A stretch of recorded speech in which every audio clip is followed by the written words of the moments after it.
जो source material है ना, वो पूरा स्लाइड बाय स्लाइड ऑर्गेनाइज्ड है। इसमें 3D विजुअल्स और स्ट्रिक्ट एग्जाम फैक्ट्स भी हैं। तो चलो सबसे पहले पहली स्लाइड पर चलते हैं। ओके, तो देखो इस पहली स्लाइड पर जो 3D विजुअल मेटाफोर बनाया गया है ना, वो काफ़ी इंटरेस्टिंग है।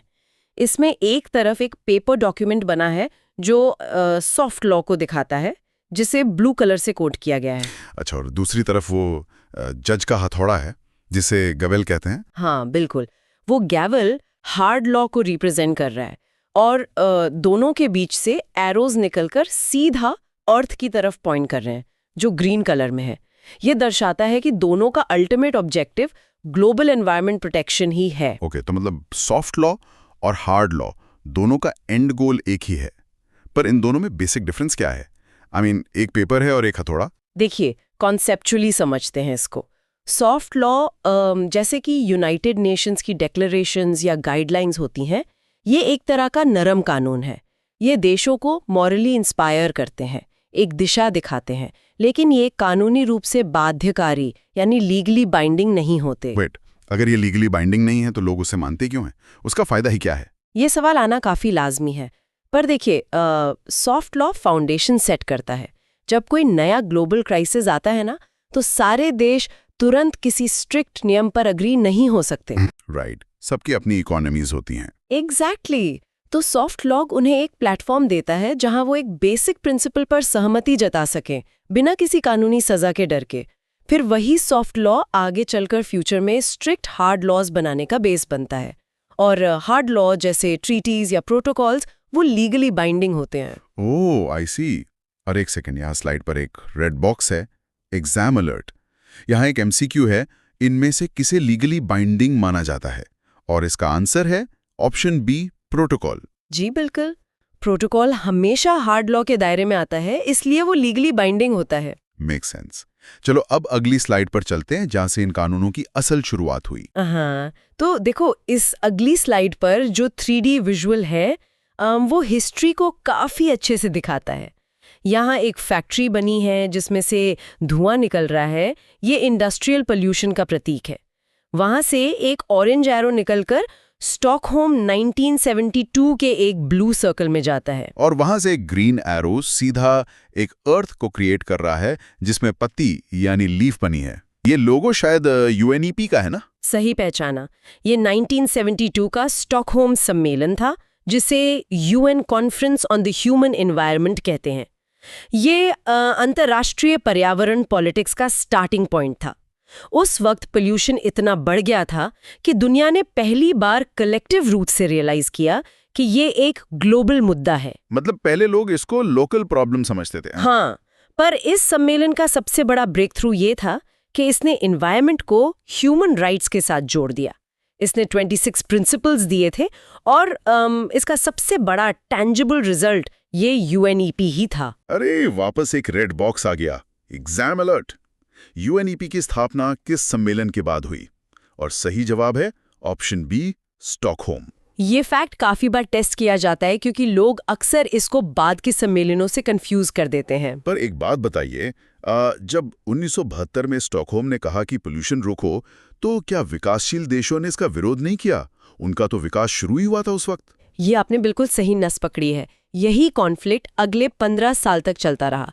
फिर एक बड़ा शिफ्ट आया। अच्छा, तो अब अगली स्लाइड पर आते हैं, जो इस पूरी कहानी में एक टर्निंग पॉइंट थी।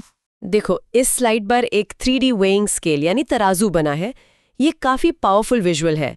एक पलदे पर प्रेजेंट नीड्स है, जहां फैक्ट्रीज और बिल्डिंग्स दिखाई गई हैं, और दूसरे पलदे पर फ्यूचर जनरेशंस है, जिसमें बच्चे, पेड़ और नदी बनी है। ओह वाह, और वो तराजू दोनों को परफेक्टली बैलेंस कर रहा है। ये बैलेंस किस चीज को दर्शा रहा है? ये 1987 का वक्त था। ग्रो हालन ब्रुंटलैंड के नेतृत्व में एक कमीशन बनी थी, जिसने आर कॉमन फ्यूचर नाम की हिस्टोरिकल रिपोर्ट पेश की थी। यहाँ से सस्टेनेबल डेवलपमेंट या सतत विकास का कॉन्सेप्ट निकल कर आया। सस्टेनेबल डेवलपमेंट, ये टर्म तो आजकल लिटरली हर जगह यूज होता है।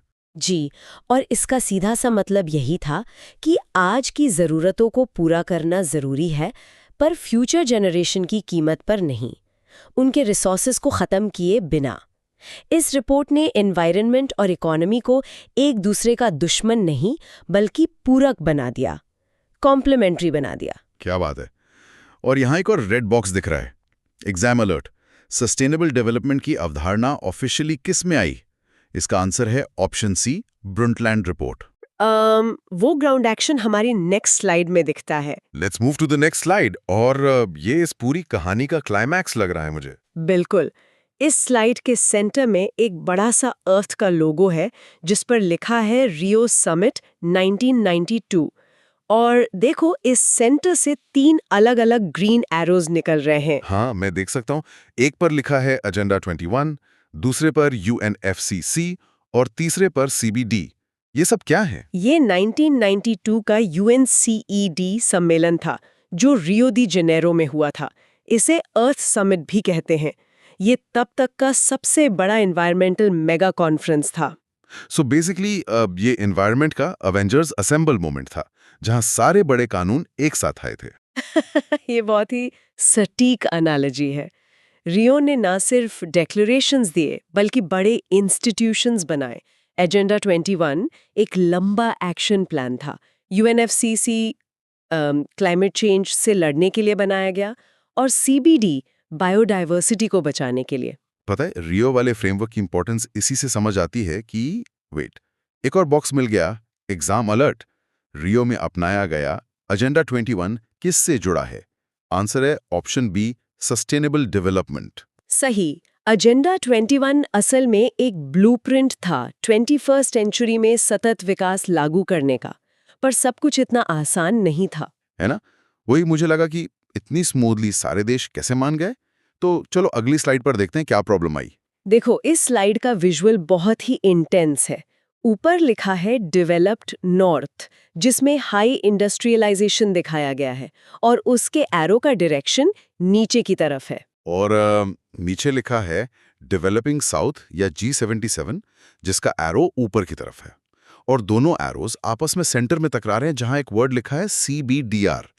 ये क्या क्लैश है? ये पूरी ग्लोबल एनवायरनमेंटल पॉलिटिक्स का सबसे बड़ा मुद्दा है। Ideological clash. एक तरफ अमीर देश है जो चाहते हैं सब लोग इक्वली एमिशंस कम करें। दूसरी तरफ G77 है जो डेवलपिंग देशों का ग्रुप है। उनका कहना है कि उन्हें इकोनॉमिक ग्रोथ चाहिए, टेक ट्रांसफर और फंड्स चाहिए। Here's where it gets really interesting. मतलब जिसने पार्टी में ज्यादा कचरा फैलाया वही सफाई का ज्यादा बिल भरेगा। एग्जैक्टली।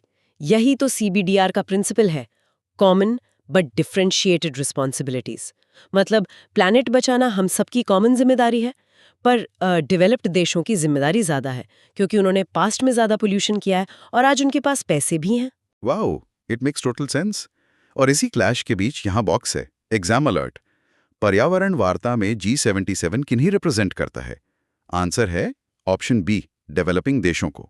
जी, और G77 हमेशा इंश्योर करता है कि डेवलपिंग नेशंस के राइट्स को इग्नोर ना किया जाए, स्पेशली जब नई ट्रीटीज बन रही हों। सही बात है। चलो अब अगली स्लाइड पर चलते हैं और इस CBD को थोड़ा और डीपली समझते हैं। ये भी रियो में ही आया था ना? हाँ, देखिए, इस स्लाइड पर एक वर्टिकल फ्लोचार्ट बना है।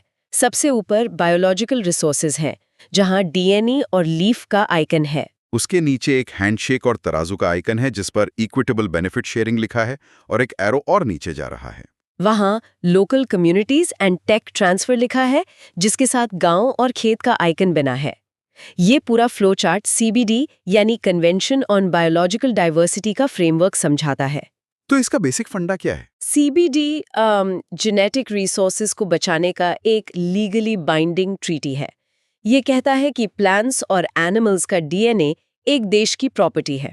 अगर कोई कंपनी उस रिसोर्स से दवा बनाती है तो उसका मुनाफा यानी बेनिफिट्स लोकल कम्युनिटी के साथ बराबरी से बांटा जाना चाहिए। ओह, इसलिए वो हैंडशेक और तराजू का आइकॉन वहां पर है। बिल्कुल। और इसी CBD के अंडर एक बहुत इंपॉर्टेंट प्रोटोकॉल लाया गया, कार्टाजेना प्रोटोकॉल। अच्छा, ये कार्टाजेना प्रोटोकॉल क्या करता है? ये 2000 में लाया गया था। इसका मेन फोकस बायोसेफ्टी पर है। जैसे लैब में जो जेनेटिकली मॉडिफाइड फसलें या LMOs, लिविंग मॉडिफाइड ऑर्गेनिजम्स बनाए जाते हैं, उनका एक देश से दूसरे देश में सेफ ट्रांसफर इंश्योर करना इसका काम है। ताकि नेचुरल बायोडाइवर्सिटी खतरे में ना पड़े। Okay, let me catch this. Exam alert Cartagena protocol मुख्य रूप से किससे संबंधित है? जवाब है ऑप्शन सी, बायोसेफ्टी और एलएमओज। ये टर्म एलएमओ काफी नया लग रहा है मुझे। एएमओज का सेफ हैंडलिंग बहुत जरूरी था, वरना पूरे इकोसिस्टम्स डिस्टर्ब हो सकते थे। पर इकोसिस्टम और लोकल कम्युनिटीज का शोषण एक और जगह से हो रहा था। अगली स्लाइड पर आते हैं, जो बहुत ही कंट्रोवर्शियल लग रही है। यहाँ एनवायरनमेंट और बिजनेस आपस में टकराते हुए दिख रहे हैं। ये विजुअल बहुत ही क्लियर मैसेज दे रहा है। एक तरफ ट्रेडिशनल नॉलेज का विजुअल है, जिसमें ओखली में हल्दी और नीम दिखाए गए हैं, और दूसरी तरफ कॉर्पोरेट पेटेंट्स का बड़ा सा WTO और ट्रिप्स का डॉक्यूमेंट है। और बाप रे, इन दोनों के बीच में एक ऑरेंज लाइटनिंग बोल्ट, एक बिजली जैसी बनी है। ये काफी भयानक टकराव लग रहा है। ये टकराव गैट से WTO के ट्रांजिशन के बाद शुरू हुआ। ट्रिप्स एग्रीमेंट, जो इंटेलेक्चुअल प्रॉपर्टी राइट्स या IPR को कंट्रोल करता है, उसने एक नया प्रॉब्लम खड़ा कर दिया, बायोपायरेसी। बायोपायरेसी, ये वर्ड थोड़ा स्केरी लगता है। इसका क्या मतलब है? मल्टीनेशनल कंपनीज क्या कर रही थी कि वो डेवलपिंग देशों के ट्रेडिशनल ज्ञान जैसे नीम और हल्दी के मेडिसिनल फायदे उनको अपने नाम पर पेटेंट करवा रही थी। वेट, मतलब हमारी दादी नानी के नुस्खे वो अपने नाम पर रजिस्टर करवा रहे थे? हाँ, वो क्लेम कर रहे थे कि ये उनकी नई इन्वेंशन है, और अगर ये पेटेंट पास हो जाते तो हमें अपना ही ज्ञान यूज करने के लिए उन्हें रॉयल्टी देनी पड़ती। भारत ने इसके खिलाफ बहुत लंबी कानूनी लड़ाई लड़ी और इन पेटेंट्स को रद्द करवाया। ये तो बिल्कुल अनएथिकल प्रैक्टिस थी। Good thing we fought back. अरे सुनिए, एग्जाम अलर्ट, WTO का कौन सा एग्रीमेंट IPR से जुड़ा है?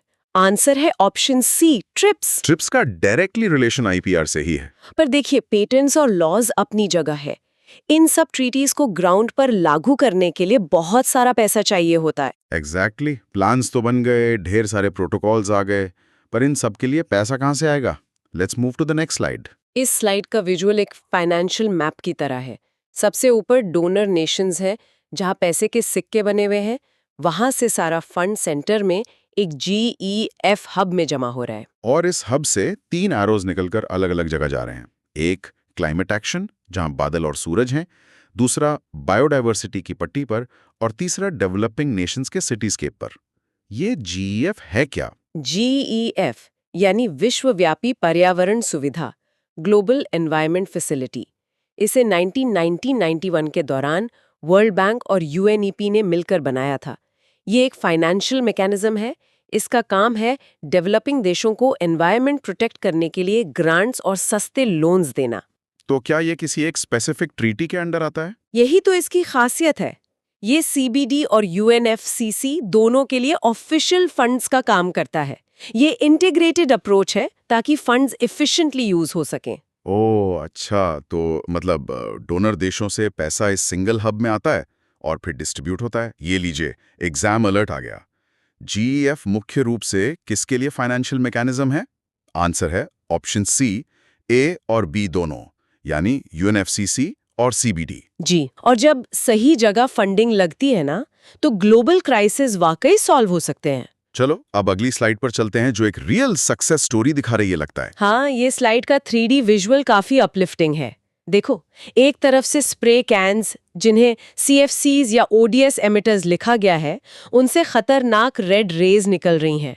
पर बीच में एक मजबूत नीली ढाल है, जिसे मॉन्ट्रियल प्रोटोकॉल शील्ड नाम दिया गया है। और वो रेज उस ढाल से टकराकर रुक जाती हैं, जिससे हमारी अर्थ सेफ और हीलिंग स्टेट में दिख रही है। ये मॉन्ट्रियल प्रोटोकॉल इतना पावरफुल कैसे बन गया? इस प्रोटोकॉल का मेन ऑब्जेक्टिव था ओजोन लेयर को नुकसान पहुंचाने वाले सब्सटेंसेस, यानी ODS को खत्म करना। और इसकी सक्सेस का राज इसका फंडिंग और अप्रोच था। इसने हिस्ट्री में सबसे एफिशिएंटली डेवलपिंग देशों को सपोर्ट किया। किस तरह का सपोर्ट?